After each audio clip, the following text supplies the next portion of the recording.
Inspiran creencias, fantasías, rituales y fiestas.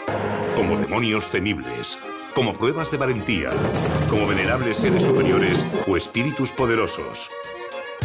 Algunos animales ejercen una atracción irremediable, desde siempre, por su capacidad de matar.